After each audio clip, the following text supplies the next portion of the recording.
Hi, I'm Paul Reps. I'm a talk therapist, and today I'm going to be talking about and diagnosing a favorite movie monster of mine, and that is Norman Bates.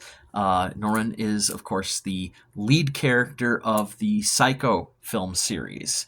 Um, I'm not going to spend a whole lot of time on the diagnosis because Norman is so far outside the bounds of what is typical within human psychology that he doesn't really cleanly fit any existing diagnoses. But the one that comes closest, I believe, is dissociative identity disorder, and it's pretty open shut that he could fit those parameters. However, I will note that people with that type of condition, they don't have conversations with themselves as depicted in that film series, where Norman is like having a conversation 1 minute. Norman, go downstairs and open the hotel up. Yes, mother.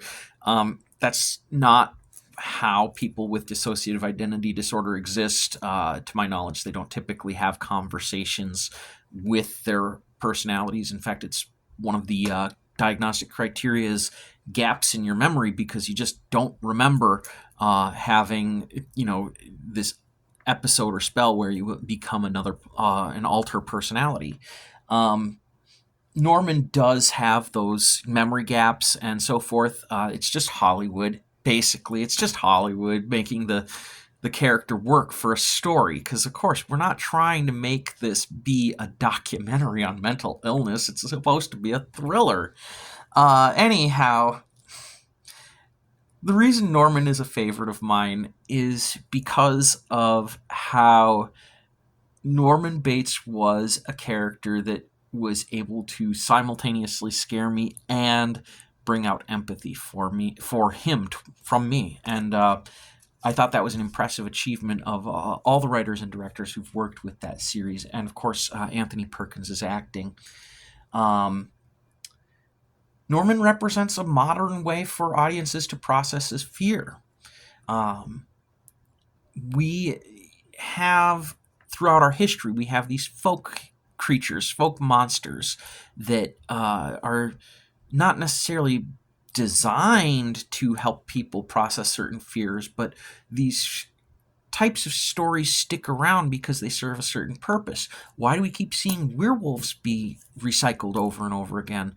Like any good folk monster, they have a great core fear that they address. Werewolves can be a sign of people being afraid of physical change to their bodies. That could be health ailments, that could be puberty, that could be the onset of sexual desire and all the craziness that brings out of some people.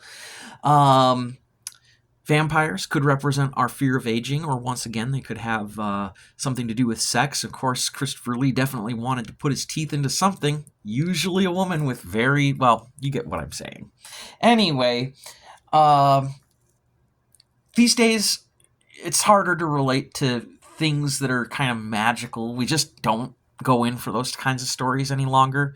And Norman Bates represented an important evolution in movie monsters, where instead of it being like he's a mad scientist or he's some sort of, mutant creature or man-made atrocity, here is a guy, just a guy. And you could be in the middle of your own crime story that has nothing to do with murder. You could be embezzling $1 million from your, evil employer or something like that.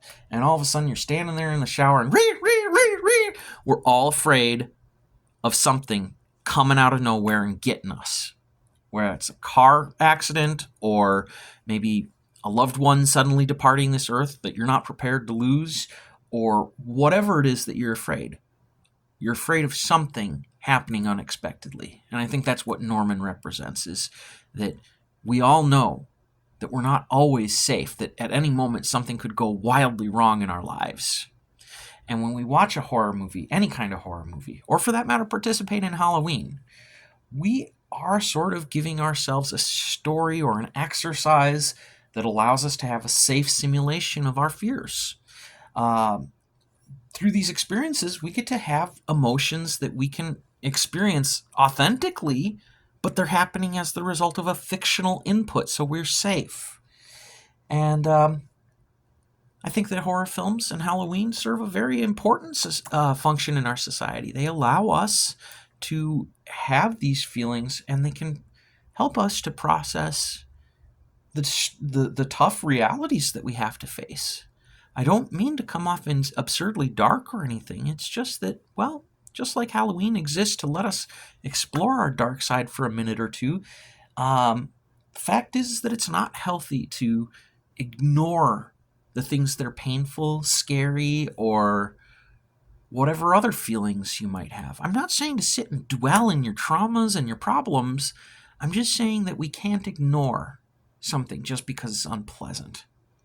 And that's why I think horror is one of the most invigorating genres that exists, because where else are you going to find a socially acceptable way to experience your fears? Well, I guess you could try therapy instead.